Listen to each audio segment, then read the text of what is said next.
మహాగణపతిం మనసా స్మరామి మహాగణపతిం మనసా స్మరామి.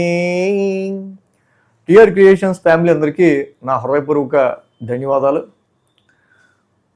సో అలాగే ఆ తిరుమల వెంకటేశ్వరుణ్ణి, కాళహస్తి, కాణిపాకం అద్భుతంగా వినాయకుడిని కూడా దర్శించుకొని కాణిపాకంలో ఇన్ని సంవత్సరాలుగా ఆ మహాగణపతిని స్మరించుకుంటూ వీడియోలు చేస్తున్నందుకు ఆయన కరుణాకటాక్షం.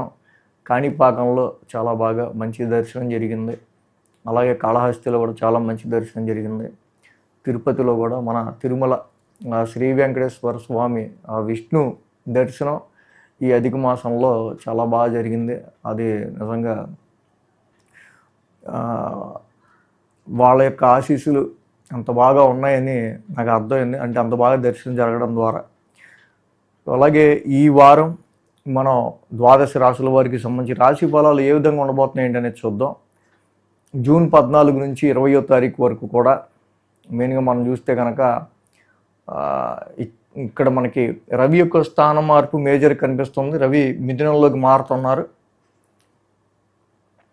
అలాగే శని మీనరాశిలో, కుజుడు మేషరాశిలో, రవి బుధులు మిథునంలోను, గురుడు ఉచ్చస్థితిలో కర్కాటకంలో, శుక్రుడు కూడా కర్కాటక రాశిలో, కేతు సింహరాశిలో, కుంభరాశిలో, రాహువు సంచారంలో ఉంటున్నారు. చంద్రుని యొక్క గమనం కూడా మనం చూస్తే కనుక వృషభం, మిథునం, కర్కాటకం, సింహం మీదుగా 4 రాశుల మీదుగా చంద్రుని యొక్క గమనం కూడా ఉంది. ఈ రకమైన మేజర్ ట్రాన్సిట్ ఆధారంగా, చంద్రుని యొక్క గమనం ఆధారంగా, మిగతా గ్రహస్థితుల ఆధారంగా ద్వాదశ రాశుల వారికి సంబంధించి ఈ వారం రాశి ఫలాలు ఏ విధంగా ఉండబోతున్నాయి ఏంటి అనేది మనం ఇప్పుడు చూద్దాం. తులారాశి వాళ్ళకి సంబంధించి చూద్దాం. తులారాశి వాళ్ళకి సంబంధించి చూస్తే కనుక ఈ రాశికి షష్టమంలో శని యొక్క సంచారం, లాభంలో కేతువు యొక్క సంచారం, 2 గ్రహాల యొక్క సంచారం బాగా అనుకూలంగా కనిపిస్తూ ఉంది. 8, 9, 10, 11 స్థానాల మీదుగా చంద్రుని యొక్క సంచారం ఉంది ఈ రాశి వాళ్ళకి సంబంధించి. సో అలాగే ఈ రాశికి సంబంధించి జనరల్గా మనం చూసినట్టయితే కనుక బుధ, గురు, శుక్ర, శని, చంద్రబలం అనుకూలంగా ఉంది. ఈ వారం న్యూట్రల్గా ఉందని చెప్పాలి ఈ రాశి వాళ్ళకి మెయిన్గా మనం. ఎందుకంటే అష్టమ చంద్రదోషం నుంచి మొదలవుతుంది ఈ వారం. ఉద్యోగానికి సంబంధించిన విషయాల్లో ప్రొఫెషనల్గా సమ్ టెన్స్డ్ మైండ్ అనేది మెయిన్గా ఇక్కడ మనకి తులారాశి వాళ్ళకి కనిపిస్తున్న విషయం. అదే ఆరోగ్యపరమైన విషయాలకి సంబంధించి కూడా. సో ఇక్కడ ఈ రాశికి సోమ, మంగళవారాలు చూస్తే భాగ్యస్థానంలో చంద్రుని యొక్క సంచారం ఉంది. భాగ్యంలో రవి ఉన్నారు, బుధుడు ఉన్నారు, అక్కడ చంద్రుడు కూడా ఉన్నారు. రవి, బుధ, చంద్రులు ఏ గ్రహాలు యోగించేవి కాదు. సో స్ట్రెస్ లెవెల్స్ ఎక్కువగా ఉండే ఆస్కారాలు ఈ రాశి వాళ్ళు ఎక్కువగా కనిపిస్తున్నాయి. ఫైనాన్షియల్గా కూడా ఎక్కువ ఖర్చులు, కమిట్మెంటెడ్ రీత్యా వచ్చే ఖర్చులు ఇక్కడ మనకు కనిపిస్తూ ఉన్నాయి. ఫ్లో ఆఫ్ మనీ కంటే ఎక్స్పెండిచర్ ఆఫ్ మనీ ఎక్కువ కనిపిస్తుంది.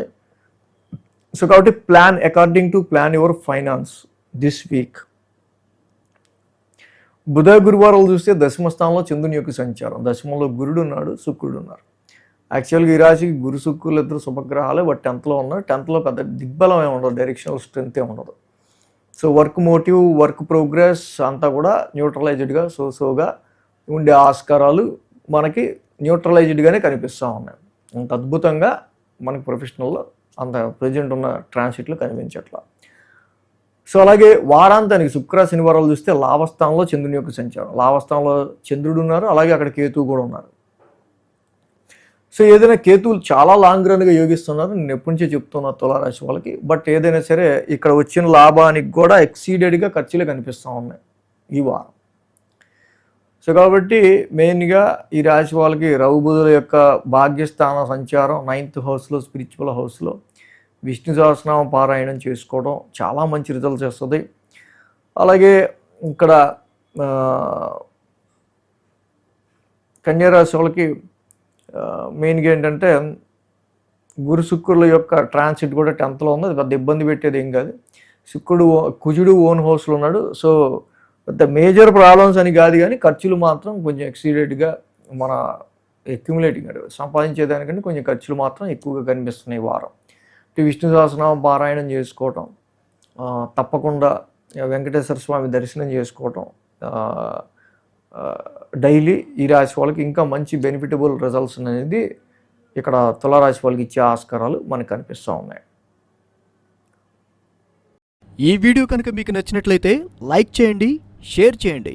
మరిన్ని అప్డేట్స్ కోసం సబ్స్క్రైబ్ చేయడం మాత్రం మర్చిపోకండి.